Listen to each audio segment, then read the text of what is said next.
the declaration of the provision of information, and you brought in the data protection law.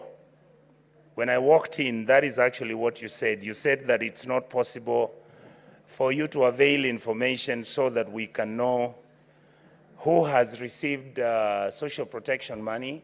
The reason for that, CS, is because the people of Kisii County that I represent have been asking me to give them the names of the people from the wards all the way to the sub-counties. How many people does the Kenyan government provide finances to or pay the monthly stipend to from all our wards and all our sub-counties?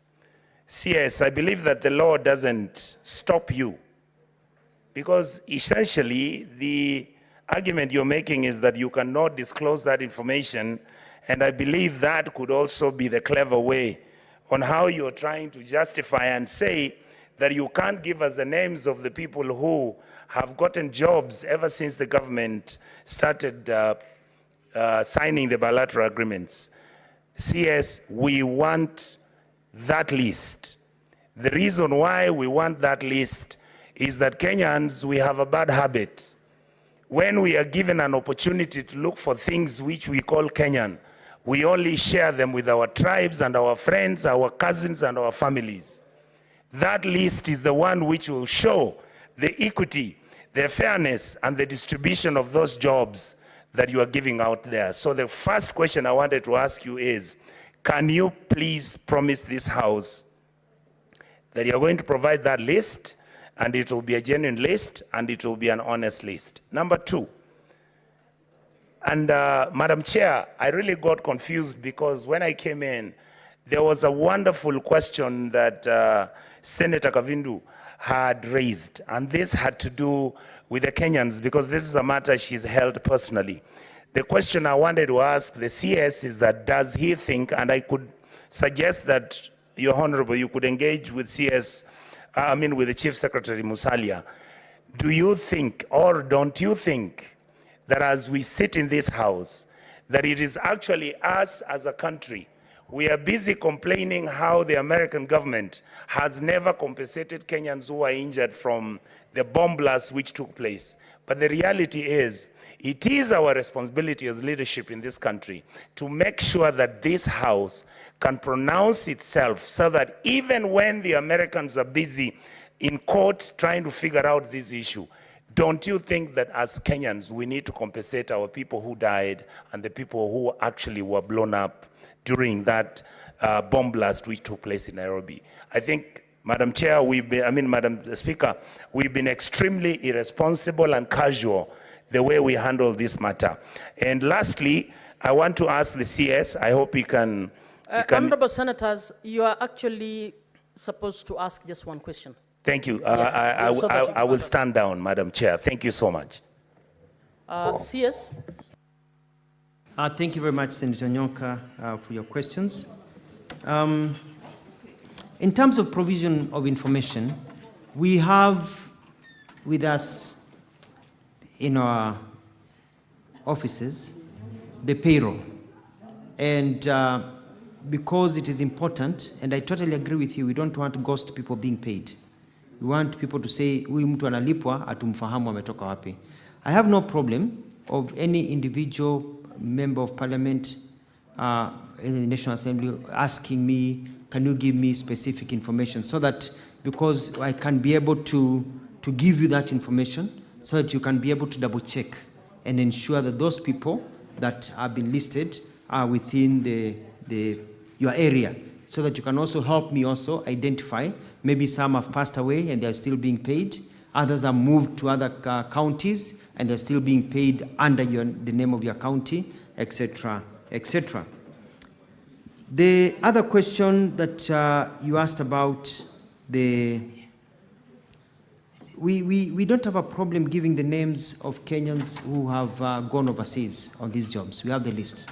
So usually what happens that we dispatch them here. Our job is to get them the jobs. They go overseas, then we let diaspora now, because once they get into the plane and cross the Ethiopian border going north or Tanzania border going south, they become a diaspora issue. even as we follow up. But we are now keeping tabs to ensure we know where each Kenyan is and where they work, because any Kenyan who is in distress is important to us. And I can also ask my senior and brother Musalia Mudavadi, PCS, to provide that information. On the issue of our responsibility to also compensate, I think that's an issue that Parliament can engage in and bring it up as an issue, and so that it can also be budgeted for, and with proper research. So it can be budgeted for, and money is put aside for that form of compensation by the Kenyan government. But in the meantime, we are going to push for them to get their rights from the United States and other areas where they should be paid. I submit, Madam Speaker. Senator Cherarke, your second supplementary question, please. Thank you, Madam Speaker. My final question to the CS. Bwana CS, there are ladies who have given birth in Saudi Arabia, popularly known as Kadamas, who have stranded children, and they cannot come back to the country because there is perception that it is child trafficking, yet DNA has been done to confirm that it belongs to them.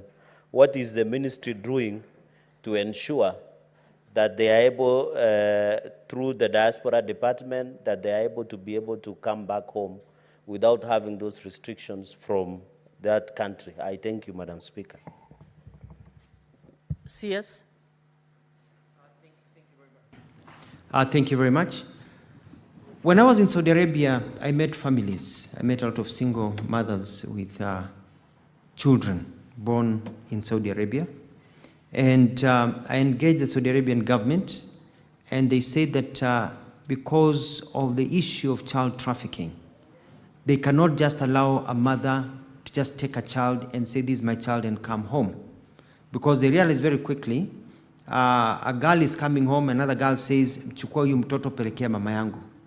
And the child never reaches, or it becomes like child trafficking program.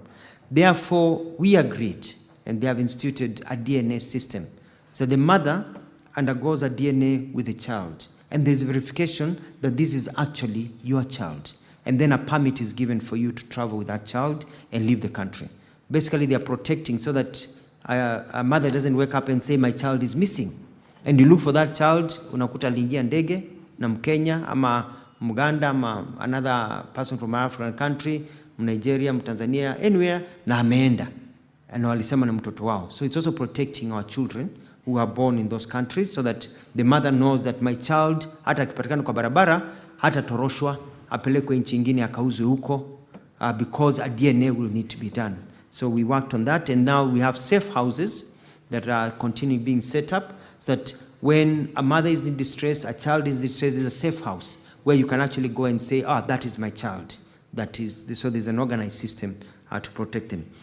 Finally, I'd like to say that, Madam Speaker, with your permission, I believe that the documents are already on your table that Senator Chirangai was asking about, that saying that we are not tabled. I think they have been found within the system over here. I submit. Thank you, Madam Speaker. Senator.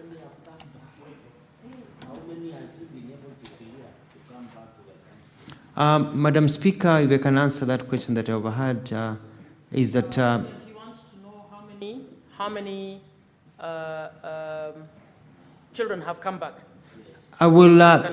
Yes, as I said, that is the forte of the State Department for Diaspora, which is under Honorable Musalia Mudavadi, because they are being processed overseas, and they are the ones with the records from the Ministry of Migration, Overseas and Foreign Affairs. So they'll be in a better place to be able to answer that question. Thank you. Senator Onyonka, no, you can't. No. Was it a point of order or what? On what? Been provided. Senator Onyonka, I don't know how you would have a point of order on a list that we've not even discussed. Please, let's move on. Madam Chair, the list has been tabled. Madam Chair, the list has been given, and that's what I'm saying.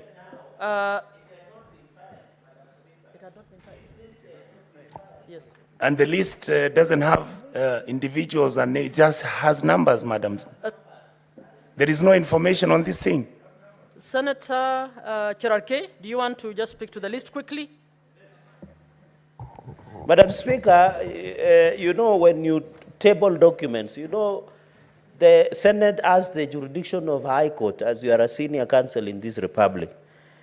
The CS had said in answer that he had attached the list, but what he has done, he has given us numbers. We don't know who these are. He has tried in this country, so can we get a detailed list of what my question required, Madam Speaker, and I'll be grateful. I thank you. CS, we expect that you will submit the list as was expected in the question. So kindly ensure that that happens. Please confirm that you will do that. Okay. We are requesting that the list be provided in the proper format. A list is not just numbers. So we are requesting that that happens within the next 2 days. Should be submitted. Can we now move on to the CS's next question by Senator Wakoli? Yeah. Senator Halwale.